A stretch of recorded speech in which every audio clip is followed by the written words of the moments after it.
First station. Jesus is condemned to death. Jesus was taken in chains to Pilate. The chief priests were accusing Jesus of many things, so Pilate questioned him. "Aren't you going to answer?" he said. "Listen to all their accusations." Jesus refused to say a word, and Pilate was amazed. Pilate spoke to the crowd. "What do you want me to do with this one you call King of the Jews?" They shouted back, "Crucify him!" "But what crime has he committed?" Pilate asked.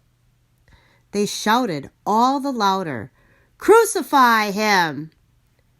Pilate wanted to please the crowd, so he set Barabbas free for them. Then he had Jesus whipped and handed him over to be crucified.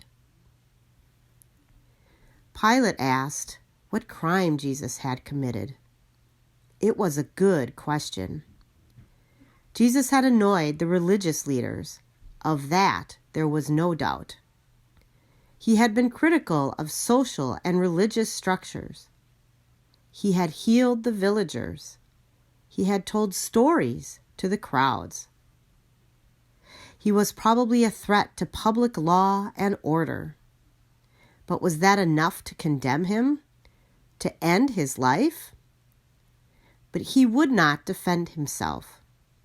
The storyteller was silent now, and the crowd was noisy. And Pilate handed him over to be crucified. Pray for those on trial this week, whether they are falsely accused or not, and for those appointed to judge them.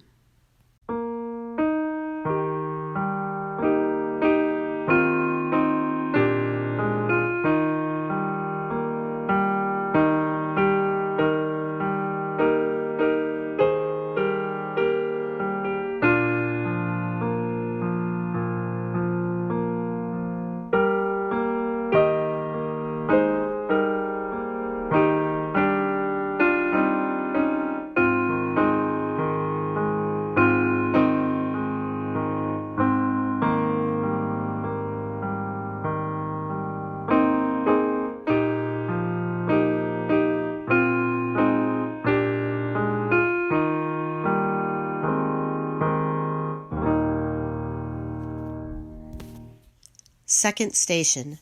Jesus takes up his cross. The soldiers took Jesus inside to the courtyard of the governor's palace and called together the rest of the company. They placed a purple robe on Jesus, made a crown out of thorn branches, and put it on his head. Then they began to salute him. "Long live the King of the Jews!" They beat him over the head with a stick, spat on him, fell on their knees, and bowed to him. When they had finished mocking him, they took off the purple robe and put his own clothes back on him. Then they led him out to crucify him. Soldiers, taking the chance for a bit of fun. They had a heavy day ahead. Soon they would have to put on their public face, disciplined, controlled, efficient. But for now, a bit of a lark with the lads, with no risk of recrimination. Dead men tell no stories, and Jesus was going to his death. Pray for those appointed to keep public order, for those tempted to abuse their power during these trying times, and for soldiers everywhere.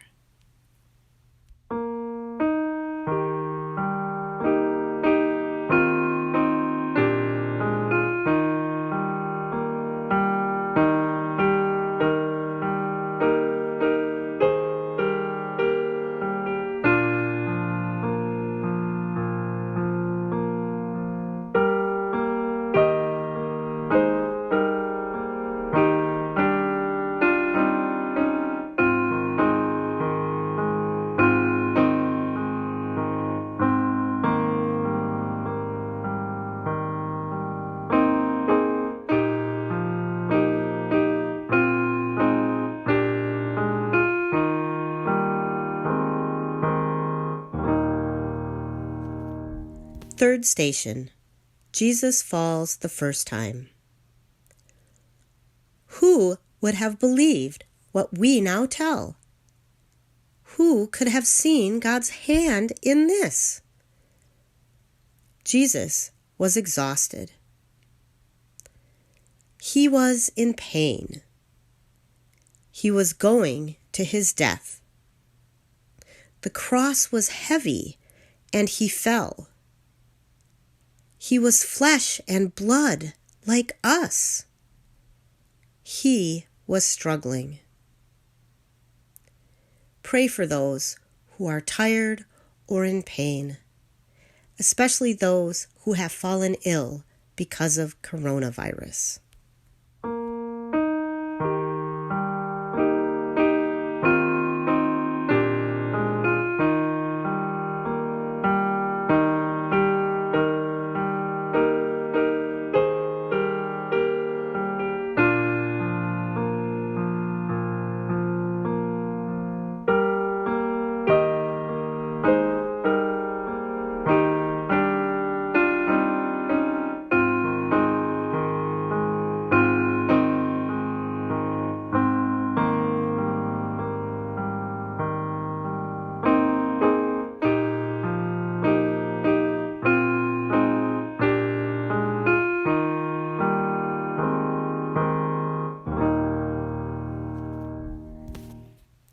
Fourth station. Jesus meets his mother. The time came for Joseph and Mary to perform the ceremony of purification as the law of Moses commanded. So they took the child Jesus to Jerusalem to present him to the Lord. At that time, there was a man named Simeon living in Jerusalem. Simeon blessed them and said to Mary, "This child is chosen by God for the destruction and salvation of many in Israel. He will be a sign from God, which many people will speak against, and so reveal their secret thoughts. And sorrow, like a sharp sword, will break your own heart." She was going to be there at his end.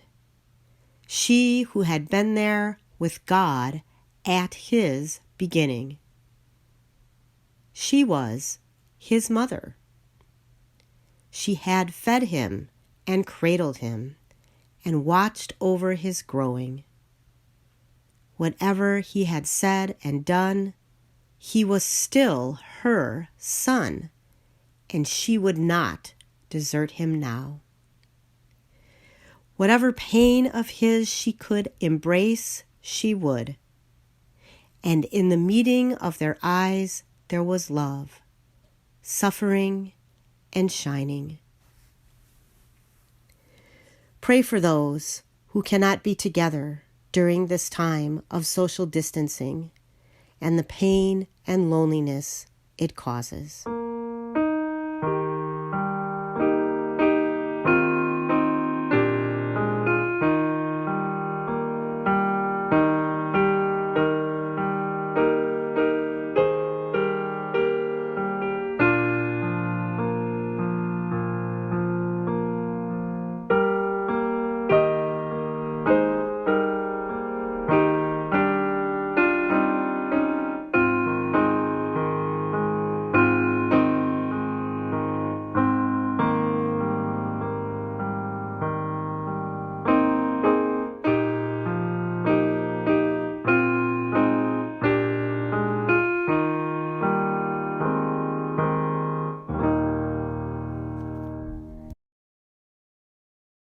Fifth station.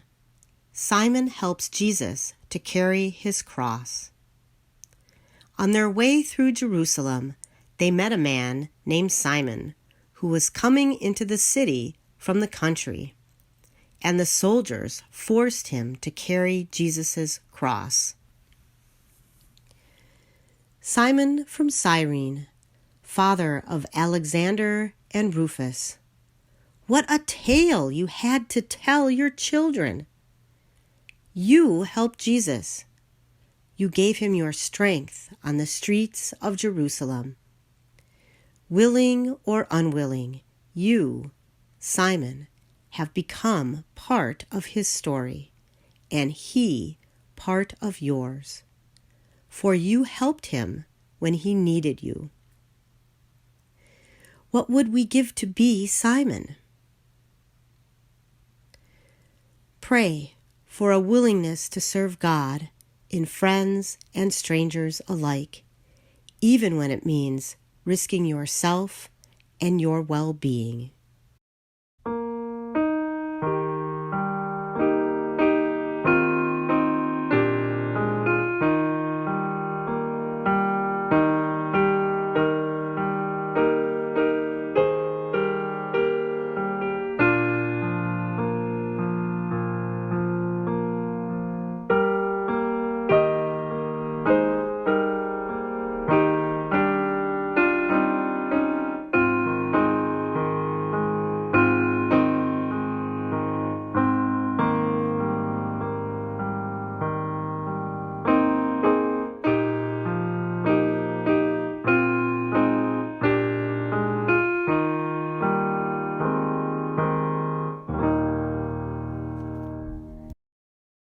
Sixth station. Veronica wipes the face of Jesus. I was hungry, and you fed me. Thirsty, and you gave me a drink. I was a stranger, and you received me in your homes. Naked, and you clothed me. In prison, and you visited me. Whenever you did this, you did it for me. Wiping faces, dirty faces, faces full of sweat and tears, faces covered in chocolate and in jam. Wiping faces is something we try to do gently and lovingly, something that soothes and cleanses, something that brings healing. Wiping faces is something we do for those who are young or old, or in pain, or in trouble, wanting them to know that they are cherished and loved. And when we wipe the faces of God's little ones, we are wiping the face of God. Pray for those whose faces we wipe, those who wipe our face, and those who risk their own lives to wipe the faces of people who are sick and dying.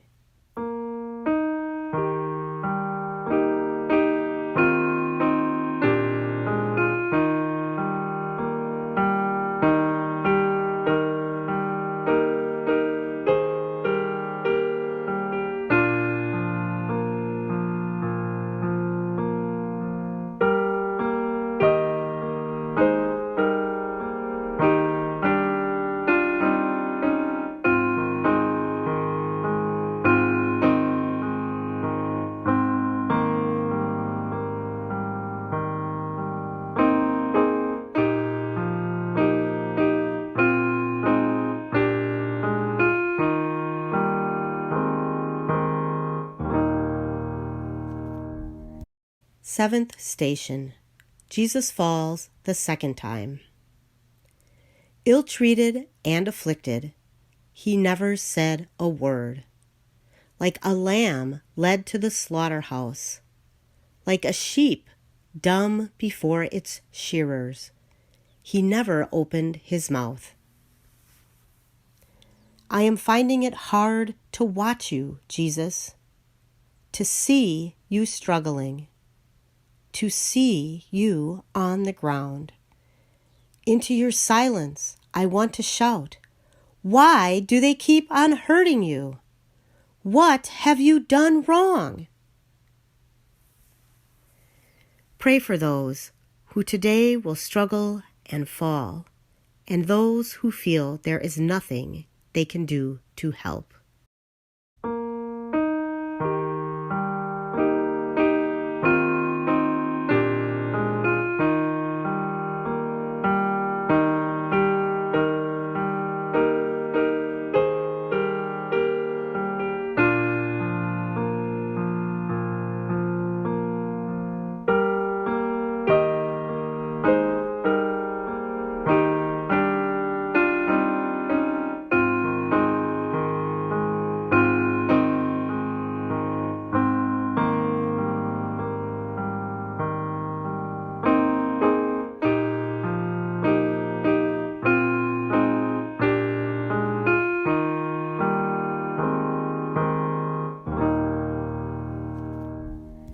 8th station. Jesus meets the women of Jerusalem. A large crowd of people followed Jesus. Among them were some women who were weeping and wailing for him. Jesus turned to them and said, "Women of Jerusalem, don't cry for me, but for yourselves and for your children. Weep for the mothers and children of Jerusalem, for Israeli and Palestinian, for Jew and Muslim and Christian, for the strangers in their midst. Pray for the peace of Jerusalem. Pray that her people may live together in justice. Pray that all people may live together in peace."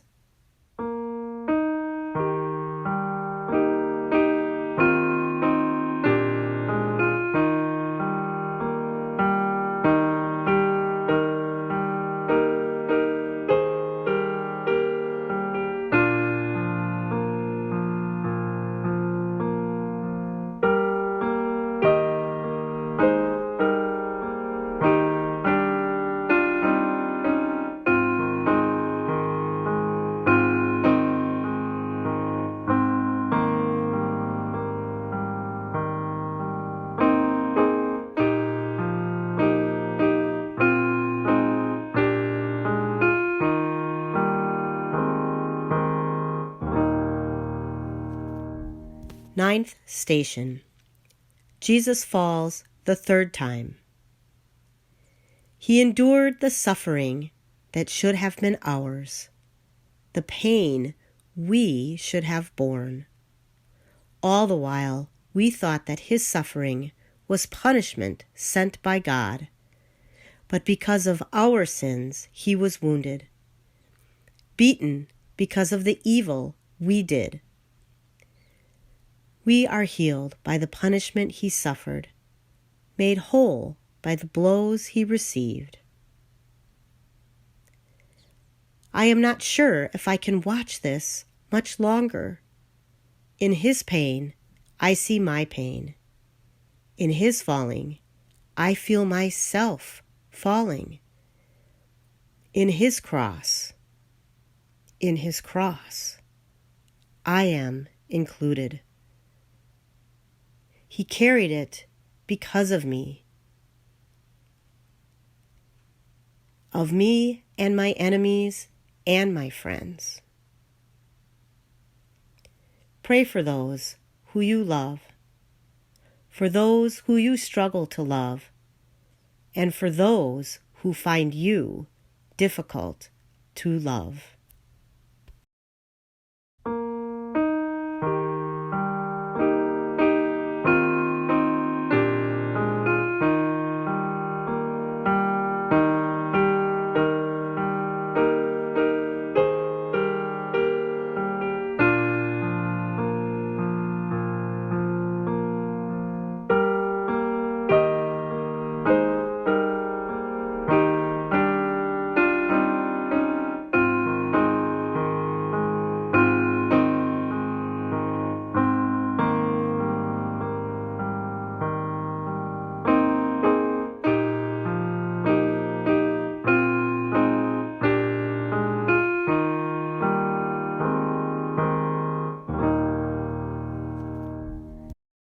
Tenth station. Jesus is stripped of his clothes.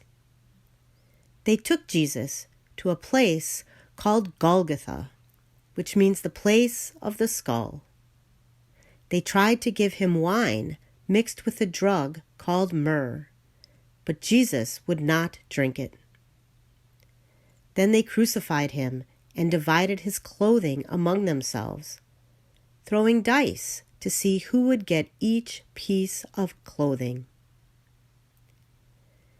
Stripped now of clothing, of disciples, of friends, alone, naked and vulnerable, with nothing to protect you from the pain to come. Pray for those who have been deserted by loved ones and friends, especially those living on the street alone who are vulnerable and unprotected.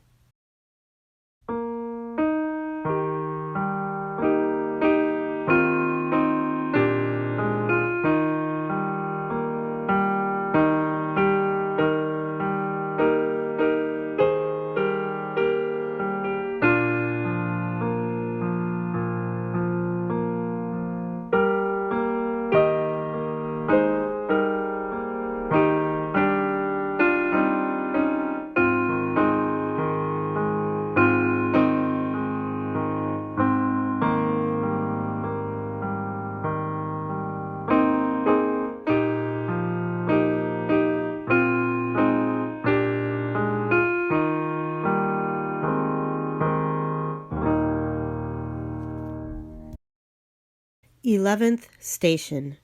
Jesus is nailed to the cross. It was 9 o'clock in the morning when they crucified him. The people stayed there watching him. The leaders jeered at him, and the soldiers mocked him. Some women, his friends from Galilee, looked on at a distance.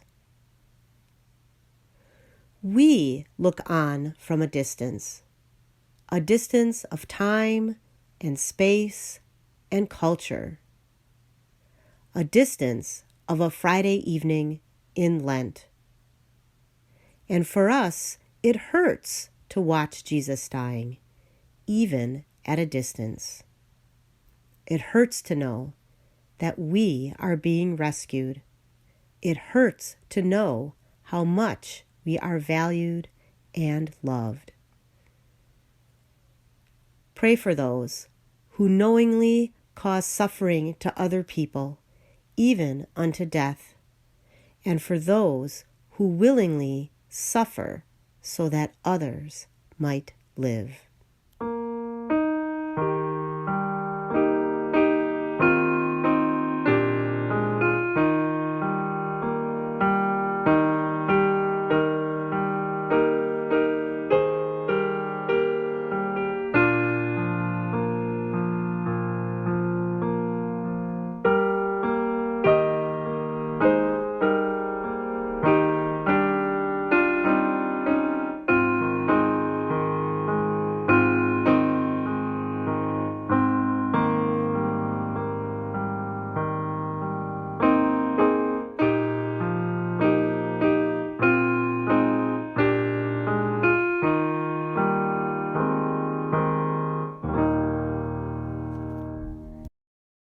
Twelfth station. Jesus dies on the cross. It was about 12 o'clock when the sun stopped shining and darkness covered the whole country until 3 o'clock. And the curtain hanging in the temple was torn in two. Jesus cried out in a loud voice, "Father, in your hands I place my spirit." He said this and died. In your hands he placed himself, all that he was, all that he had ever been, all his beauty, all his obedience, all his loving. In God's hands he placed himself. He was returning to his Father. He was going home. Pray for all who have died today, especially those who have died alone, and for those who wish they could be with them, but couldn't.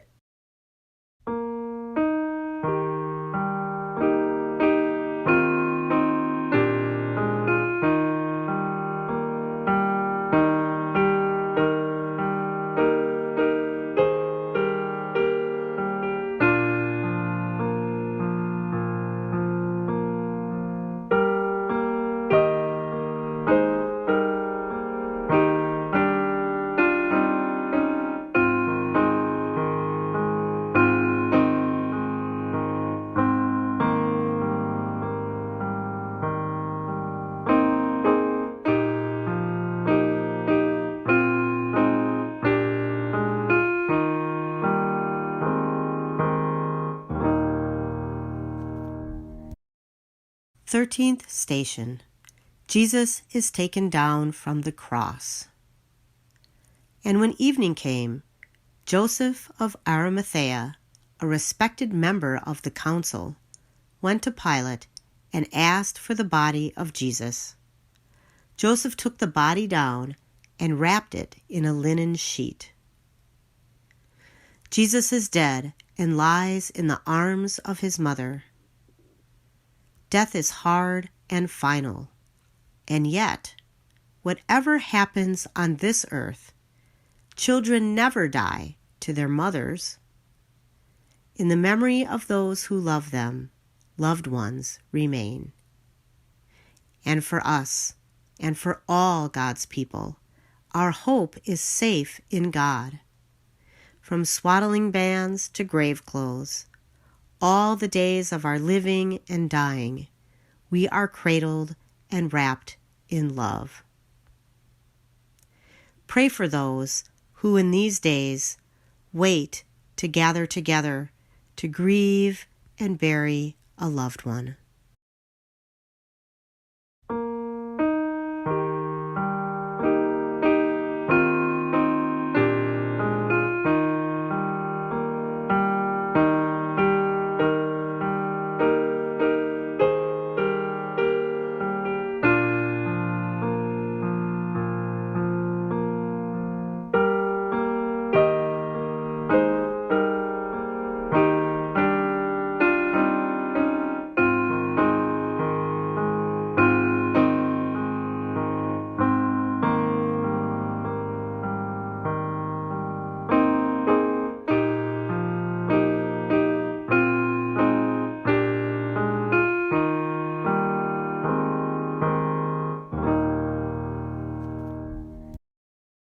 Fourteenth station.